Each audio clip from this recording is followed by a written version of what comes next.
հետո էլ դեռ սերունդներ ու սերունդներ դա կռահելու են և կիրառելու են կյանքում։ Հետևաբար մի վախեցեք և մի հուսահատվեք։ Չնայած բոլոր դժվարություններին, չնայած բանտարկված մեր եղբայրների և քույրերի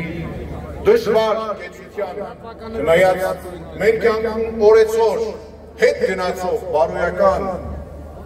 նորմերի, չնայած օրեցօր մոռացվող տղամարդկային ավանդական մեր սկզբունքներին, չնայած այդ բոլորին, ես աղոթում եմ։ Ես աղոթում եմ, որ մի օր Արարատի սրբազան լանջերի տարածված մեր հայրենիքի երկնակամարում կրկին հարատել ու անդադար ճախրի ազգային քրիստոնեական մեր ոգին։